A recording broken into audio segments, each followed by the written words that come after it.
Good job, team. Thank you very much for joining me, guys. I am Jason, your host for Chair League. Once again, one of the many. We're not exactly the few and the proud, but we are the casters for Chair League. So, Division 3 match coming up here. It will be on Battlefield of Eternity. This is not one of the newer maps. We are actually going to play it. They're going to duke it out with the Immortals in the mid for what could be an eternity. Can neither confirm nor deny how long it will take. But Zagara and Jaina are going to be our first bans here.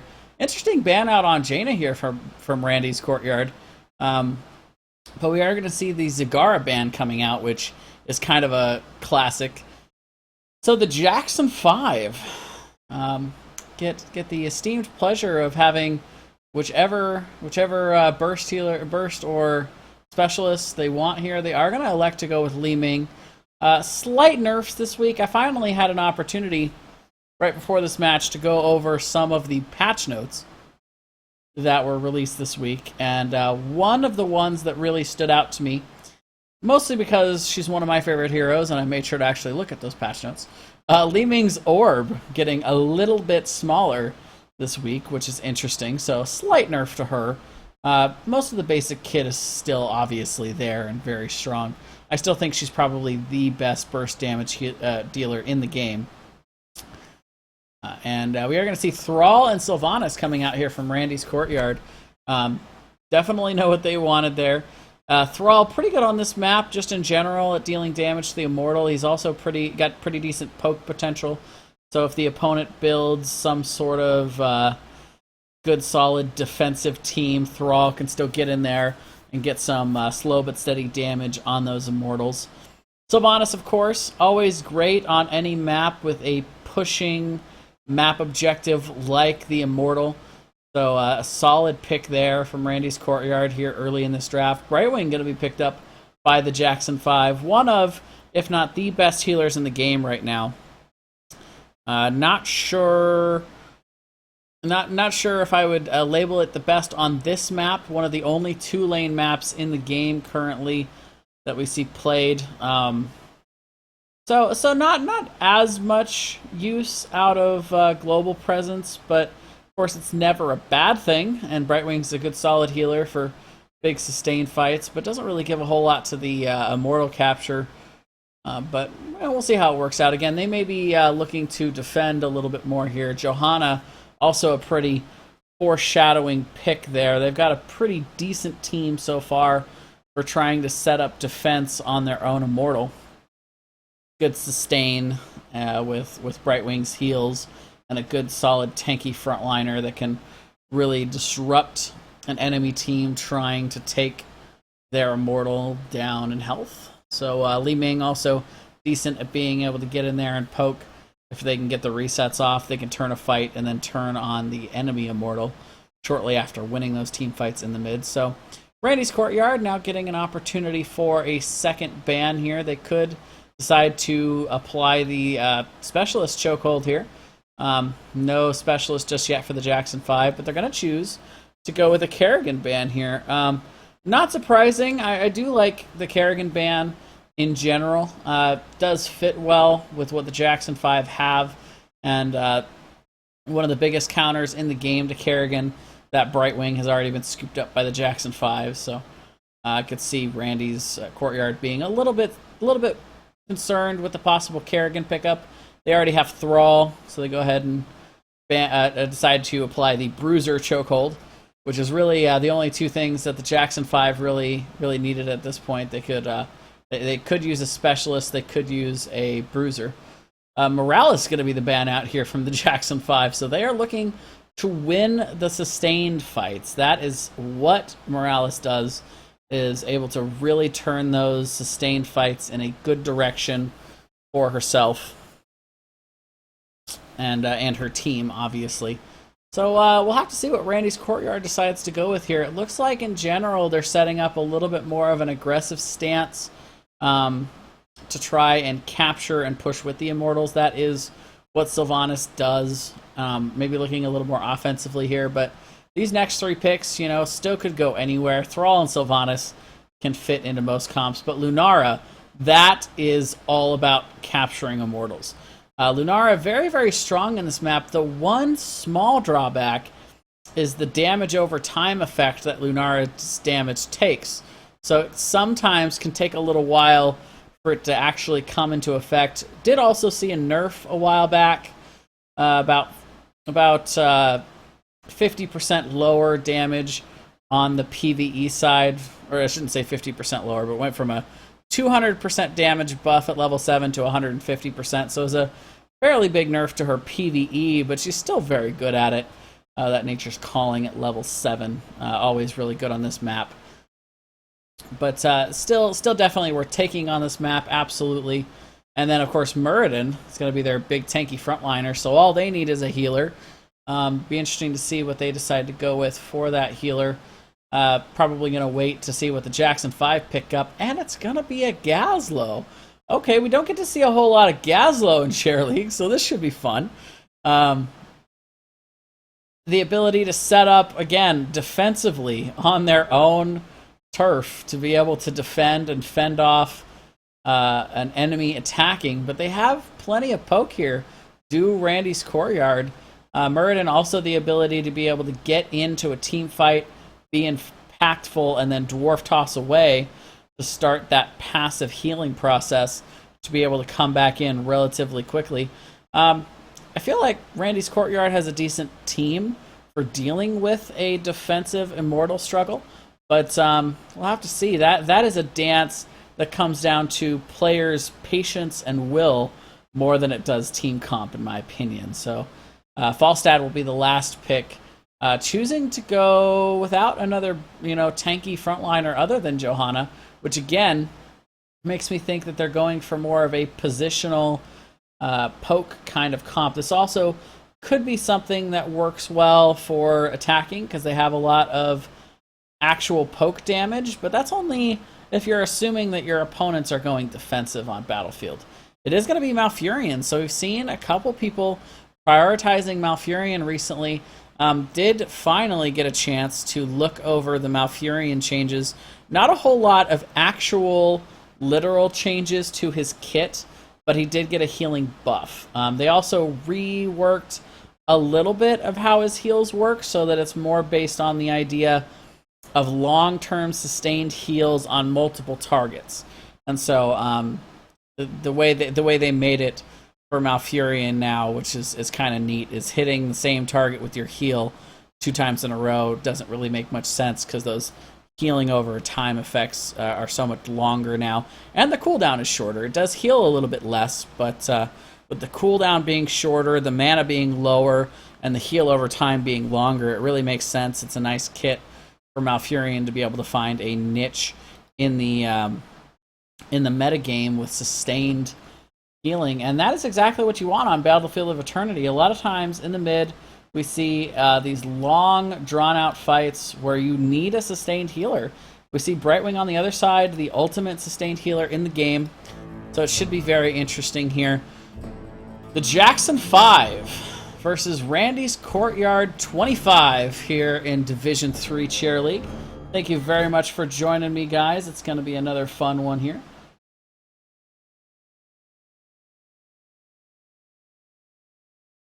All right, let's see.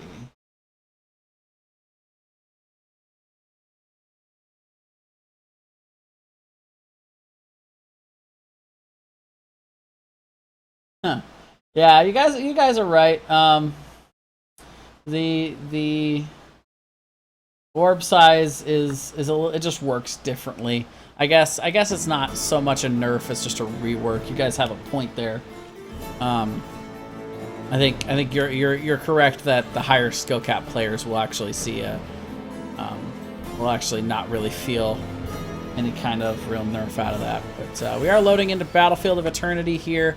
On the left, we have the Jackson 5, Terrace Paz on Brightwing, Silverhawk on Li Ming, McKitten on Johanna, Dory Avon on Falstad. Did I get it? Did I nail it? And Grumby on Gazlowe. On the right, we have Randy's Courtyard 25 will be your red team. Maple Leaves on Lunara. Gerbs on Malfurion. Prime Totem on Sylvanas. Makeshift on Muradin. And Precursor on Thrall. So it looks like we got all 5 members going for the full Sylvanas cheese strategy up here for the side of Randy's Courtyard 25. And you know, why not? You know, why not go for the cheese? It's going to be a 3-2 split here for the Jackson 5. And right away, this Gazlo getting caught completely out. Grumby suffering a critical loss. Doryaven putting out a ton of damage onto Makeshift and now Precursor. So a nice defense here. Just getting that damage out from Falstad. Maple Leaves being slowed here by McKitten. Oh, and that orb just barely missing. They will, however, pick up the kill on Sylvanas and still chasing here. Maple Leaves gonna have to limp away with almost no health. A very nice response to the cheese by the Jackson 5. Gerbs taking a ton of damage. Maple Leaves and Gerbs both sitting at very, very low health. And I'll tell you what, Malfurion can heal, can get good solid numbers, but as you can see, this healing is so very, very slow. It takes a long time for the health to actually come back.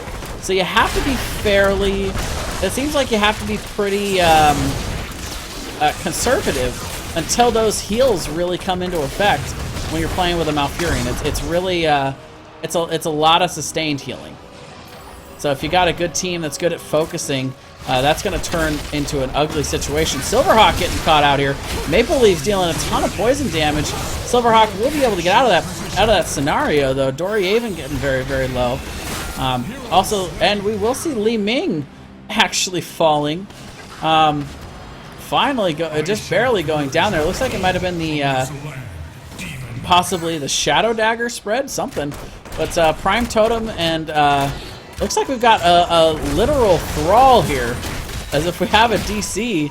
But they're just gonna go with it, you know. Thrall made a pretty good rotation to the Immortal. And we're seeing dividends coming out here for the side of Randy's Courtyard as they are going to get a nice XP advantage on these rotations. Also, not having Li Ming a big factor there. Both teams are going to elect to go more on the offensive approach. However, we do see Johanna there coming to the mid to try and get a little disruption. So a little bit of a rotational advantage so far for the Jackson 5. And it does like we're going to see a full invade attempt here from Randy's Courtyard. They're going to come in and try and pick up some kills here, but the damage is still coming out onto this Immortal. They were winning the race, but now electing to defend. This is going to be a rough go for them to still take it. Maple Leafs getting very low. Silverhawk looking for that kill on the back end, but a nice rotation out by Maple Leafs can now go ahead and go back to pick that up. Also going to take the bot Thrall to try and deal some damage there. Meanwhile, we've got a 3-man blocking team here for the side of Randy's Courtyard, trying to make up for that rotation. However, it looks like it's just not going to quite be enough. Sylvanas will go down in that defense attempt, and it's just barely going to be squeaked out by the Jackson 5, staying dedicated to the idea of going on the offensive and picking up that Immortal. We are going to go ahead and see the pause coming out here from Randy's Courtyard with that Thrall bot. They want to get him back. And we are back into the potato computers, I do believe.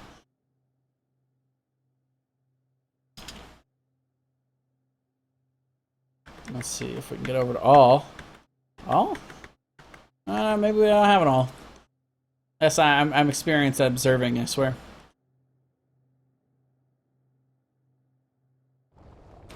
So it looks like right now, a little bit of an advantage going over to the Jackson 5. Nothing they can't recover from, of course, but nice job picking up that Immortal. Like I said, in general, in my experience, it seems like going on the offensive is the better approach. It looked like Randy's Courtyard had the advantage by a couple thousand HP. Li Ming was coming back, but if you look at their comp with Lunara, Sylvanas, and Thrall, I think they definitely have the damage advantage on their side. Malfurion can also deal a little bit of extra damage to that. Muradin, I feel like if they had committed to that, they probably would have won it in pretty in a pretty easy fashion with that advantage they had gained. And the Li Ming was not quite back yet. The Li Ming was still rotating Probably wouldn't have been off the rotation for very long, but we saw a full commitment there from the Jackson 5. They would not have been contested, possibly only with McKitten on Johanna, but there's not a whole lot that a lone Johanna can do to stop the capture of an Immortal, only slow it slightly. So, wouldn't have minded seeing that rotation coming out there from Randy's Courtyard. They did elect to defend, and ended up actually losing Sylvanas, and not really picking up any kills or a whole lot of value out of that rotation. But we'll have to see how that coming on later in the game. It's like we've still got a couple people having connection issues at this point. We are going to see the Immortal spawning in the top lane. Looking at these builds a little bit, a little early. Some of these we have some of these level 4 talents that haven't even been picked up yet. But Third Wind, constantly picked up by pretty much every Muradin player out there, getting that extra passive heal. Rolling Thunder and actually Envenom coming out here. I'm wondering if that was a possibly a bot pickup. That would be a real bummer. And yeah, it looks like Precursor. I want to say that is our Thrall player. Yep, still having those connection issues, I'm afraid. Kind of a bummer. But let's see, we got Nature's Toxin for the extra reveal. Nimble Wisp, which I think is the constantly taken talent. Hyper Shift to get the extra mobility. I think on this map, a lot of times as Brightwing, I think I prefer personally the Unfurling for the extra range to the passive heals. Because I don't think you use global presence on this map quite as much as you do other maps. They do also have Falstad for a lot of that global presence. They'll want Falstad soaking up with Seasoned Marksman. But he almost made it, and it dropped him again. That's just a bummer. Seeing the Power Hungry and the extra orb damage, a little bit easier to hit with that range to get that reset now, which is kind of neat. So don't have to be quite so on the ball. I did not mean to make a joke there. I promise. That was a totally accidental pun. But don't have to be quite as accurate with those orbs, or not so much. Well, yeah, accurate because you had to get it from a certain length. So I'm not a big Gazlo expert, but I did recently go over the talents for him. And I know that extra TNT and reduce, reuse, and recycle are two very commonly taken talents. Not that I could tell you what exactly that means.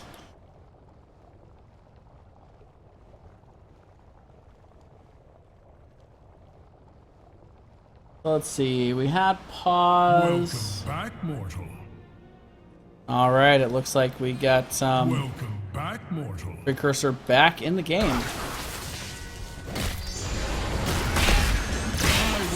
So to the top lane, we see our non-bot Thrall going to go ahead and defend here against this Immortal. Almost no shields. It was a very, very close race, so probably won't see a whole lot of advantage gained out of this Immortal. Would have seen a little bit more advantage gained on the other side, what with Sylvanas being on the side of Randy's Courtyard, but we will see the Immortal getting chunked down. It will get the well, and it's going to definitely get some damage out here, but I'm a little bit more worried about the heroes at this point. Silverhawk throwing a ton of damage in. The stun will actually land there on Maple Leaves in a precarious position, and they're going to instead focus on getting this fort and proving me wrong here, getting a lot of value off of that Immortal. That's going to be the first structure of the game, and it looks like we are going to see somebody DCing again, maybe? Or maybe the announcer is just crazy. The announcer's been a little bit off-putting lately, so I don't really know to trust him very much. Prime Totem doing a nice job soaking down this bottom lane, making sure that the team doesn't fall too far behind here on XP. About a half level disadvantage at this point for the side of Randy's Courtyard. Jackson 5 going to have these level 7 talents for a little while. Nice root coming out there from Gerbs, being able to get some serious harass out on Doraven, but going to be able to back out at this point still and keep healthy. Grumby going to go ahead and sneak on down to this bottom Khazra camp and see if he can get a steal. The question is, will Gerbs and Prime Totem be able to sniff this out at this point? It doesn't look like it. There it is. Grumpy's going to go ahead and get it. The question is, are they going to try and rotate around with Terrace Paz and Doriaven right there? Probably not a good idea. Prime Totem actually taking a little bit of harass there, and it does look like they're going to look to pressure the bottom lane. At this point, we would see an Immortal capture from them go to the bottom lane, so pretty smart to focus on trying to get a little pressure there. Meanwhile, in the top lane, the Bruiser camp picked up, or the Shaman camp picked up nice and early there from Randy's Courtyard. That's going to give Silverhawk and McKitten a chance to clear that.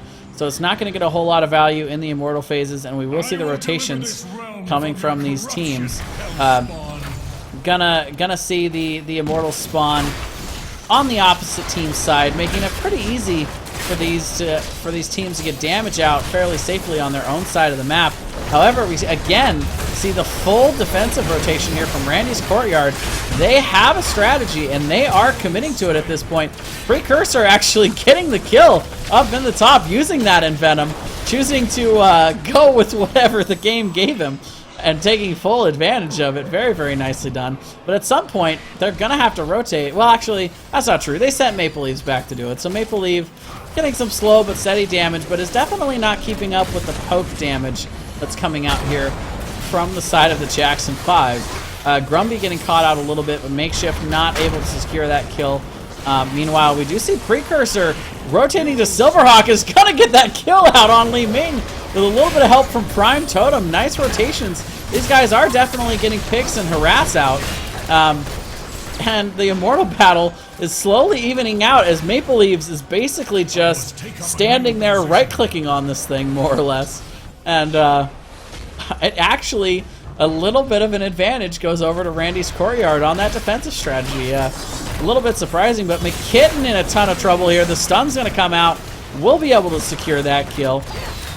Not sending anybody on the offensive, 100% defensive as they continue to get these kills. They have evened out the XP at this point, and no real pressure in the lanes. Makeshift very, very deep here, and the other members of Randy's Courtyard very, very low on the back end. Doriaven with a very aggressive barrel roll is going to end up paying for it, but they will trade out Precursor at least to be able to get some value there.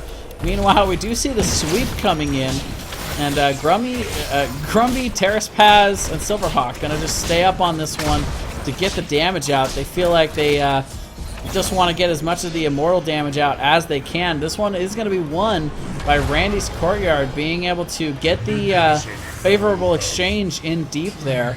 That Falstad kill really, I think, was what secured it for them.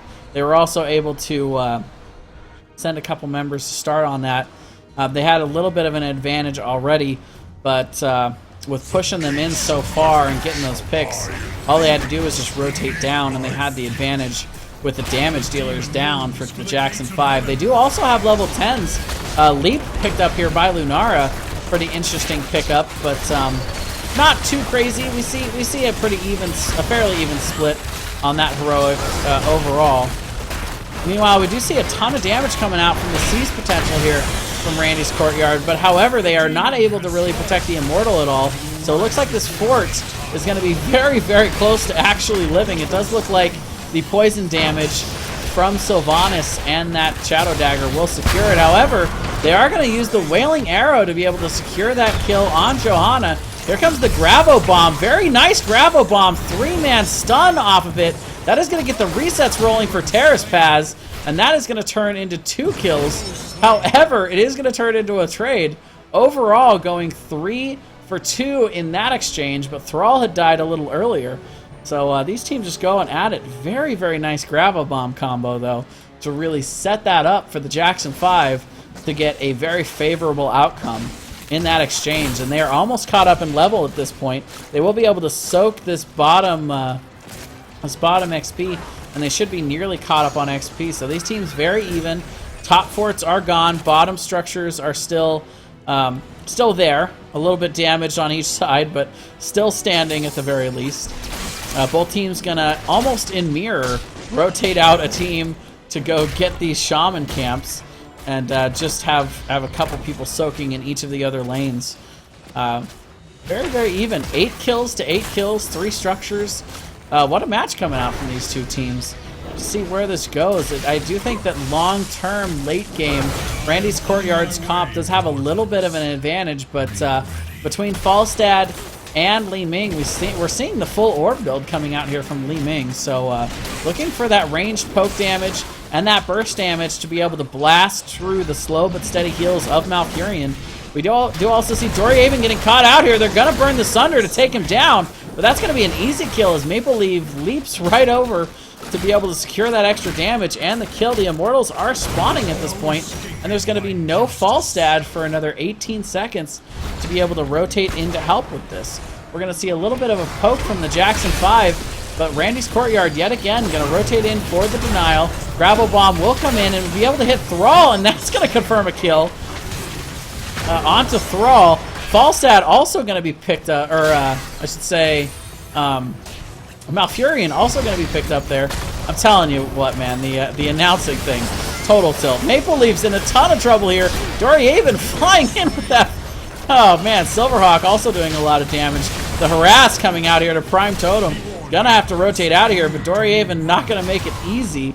And a complete win for the side of the Jackson 5 there. They were able to kill off Lunara in that whole process as well. The overextension and the aggressiveness did not pay off there for Randy's Courtyard. Again, all starting with that Gravel Bomb and that pick on Precursor. They're going to send in a team here to try and defend, but too much advantage gained. They will be able to push them off for the moment, at least the backliners. Avatar coming out here from Makeshift. We're also going to see a nice Sunder to be able to isolate Terrace Paths, but ultimately Grumby and McKitten committing to be able to get that full shield Immortal. At this point, they should think about backing out, but the chase is already on, and Tranquility coming out there from Gerbs is going to be able to keep the team nice and healthy, so they are able to capture the Immortal, but at what cost? Doryaven's going to end up with a pick here, I think. Oh, no, it looks like he's going to rotate out. Not enough mana to secure that kill, and it's actually a 3-for-0. Johanna also going down there. So they're not going to be able to push too effectively with this Immortal. They capture the full shield Immortal, and it alone will get a decent amount of value in terms of structure damage, but no real follow-up to it here, as they had really suffered a loss in that team fighting potential. We do see Gust coming out from Doryaven, trying to get a little bit of stall and a little bit more value out of this Immortal. It does look like it's going to be able to get the fort at the very least, but a little bit of an XP lead here for Randy's Courtyard, but yet again, we see these teams come out fairly even. A little bit of a structure advantage for the side of the Jackson 5. So they'll reset, and we'll do this again. Gravel Bomb coming out here is actually going to catch out just the Muradin. Gerb's getting hit by the Grabo, but getting out just in time to avoid the stun. And no real follow-up there, no Li Ming. And they are going to completely isolate him there with that Sunder. Makeshift also chasing after Doryaven. The leap is going to be enough to secure that one. Also going to take a second leap over there. So very nice response here from Randy's Courtyard. As soon as they cleaned up that Immortal, they turn around, they set their sights on that bottom keep, and not a very good response here from the Jackson 5. They send a couple members, they get picked, and it's gonna lead to trouble here. And still trying to defend here, McKitten getting out of position, the root coming down, also seeing the Wailing Arrow going in, but ton of damage coming out here from Silverhawk is going to deter at least a couple of members from continuing to push onto this front wall. But still a very nice push there from Randy's Courtyard. They realized they had a mana advantage. They had a couple people up. So they do go ahead and send their team on in to get that front wall. And now all of a sudden they have the 16 advantage. They got a couple kill advantage. They're going to rotate down and pick up this Khazar camp, looks like. Still waiting to pull the trigger there, but does look like we have lost Precursor once again. Really unfortunate on that potato computer. They did mention to us before the match that it's a really nice potato, or a really nice toaster, but that he is apparently playing on a toaster, so that's kind of a bummer. But we do see the damage coming out here still from the Thrall. He's going to be able to at least contribute to that rotation. Meanwhile, full 5-man rotation, and this one's actually going to be won by the Jackson 5. But we are going to see the defensive posturing here by the Immortals. So if any damage is going to come out on these Immortals, they're going to have to go through the rest of the team in order to do that. McKitten taking a lot of harass there. The Gravel Bomb is going to completely whiff in the mid there. Nice dodge there from the side of Randy's Courtyard. But the Thrall getting a little bit over Ham is actually going to get hit by the Immortal and could proc the reset here. But Gerb's doing a nice job with that Innervate, getting a ton of value in the middle there. That is going to be a two-man exchange as they take down both Falstad and Johanna. I can't give Gerbs enough credit there, being able to save that Thrall bot and prevent the resets from coming out from Silverhawk. That was a game-saving tranquility from Gerbs. Very, very nice job. And they are going to win this Immortal.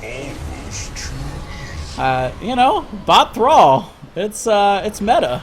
It's definitely meta. But we are seeing that Makeshift and the entire team will rotate to this top. They're going to make full commitment here. Half shield Immortal could very well be threatening a keep. Precursor also back, so won't have to worry about that factor as they push in. Although Precursor getting in about as deep as the bot did before and taking about the same amount of harass for it.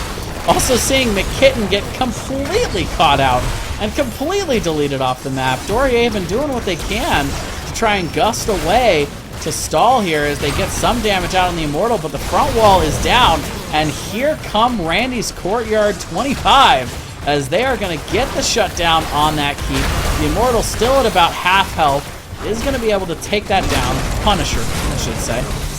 The Root coming out on Terrace Paz. No way they're going to be able to survive from that. And they're going to move on to the core. 3 members down. Just like that, it's going to be GG. Gerb's throwing out the Innervate. The Gravel Bomb is not going to be enough to save this game. And Randy's Courtyard takes it in a last-minute thriller here, fighting through the connection issues, winning it on all of their potato computers. Or even just the one, however many potato computers they have. And they take this one in pretty convincing fashion in the end. I felt like they had the damage spikes at 16 to really have a huge advantage, and boy did they show it off for us. Prime Totem doing a ton of hero damage in those situations, getting out some really nice wailing arrows as well. And top siege damage. So very impressive. Maple Leaves with some huge killing blow. 8 killing blows. Very, very nice stats. And cannot underspeak the new Malfurion. 71k heals coming out from Gerb. Some really, really clutch healing plays. Just in general, some really great play coming out from Randy's Courtyard. Let's take a quick look at these talent builds, see if anything other than the Envenom really stands out at us. We'll excuse Precursor. I think he had a little bit of help from the AI and his talent choices there, but Shadow Dagger build coming out from Sylvanas. So let's look at the Malfurion. We've got new Malfurions, so we want to take a special look at these talents. Shando's Clarity coming out, which makes sense with an entire team full of mana users. Rampant Growth to get the initial heal, since that is his one big problem, is the heals are just coming so slow. At level 4, you can fix that with Rampant Growth. Extra damage from Strangling Vines. Seeing that talent taken fairly often, particularly on wave clear maps, which this is not one, but always good for that extra damage. Obviously, Tranquility for solo healing. Life Seed. So being pretty greedy with the heals, but that makes sense. You know, he's a solo support. And then Tenacious Roots. So the talents didn't change too much. It was mostly a rework in how his healing works and the actual numbers. But so pretty decently standard build there. Lunara going with, of course, actually going with the Wild Vigor, not choosing to take the extra damage on the Immortals, but instead going Wild Vigor. I think at level 7 that's definitely useful on this map. But you know, they were going with the full defensive with the CCs from Muradin and Thrall, and and Malfurion, so it seemed like they were more interested in team fighting and then turning on the Immortal, rather than actually just sending Lunara as a Immortal killer. So it does kind of make sense that they want to go with the extra basic attack damage there. Leaping Strike got a ton of value in securing a lot of those kills. Very nice positioning there from Maple Leaves. Again, not a big Gazlowe expert. Saw some really clutch Gravel Bombs for some nice moments in that match, but let's see, Falstad going with the Seasoned Marksman updraft. So he got a bit of a rework somewhat recently. Going with Flowrider for the extra basic abilities, while Tailwind is up. Eerie Gust, they had extra movement speed bonus.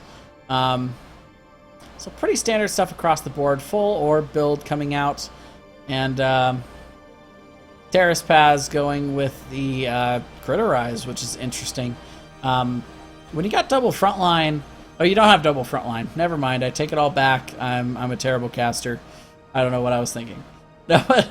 Hyper Shift for the extra healing in those moments. Of course, Blink Heal, and Mystified to lessen that cooldown, get the ticks going more often.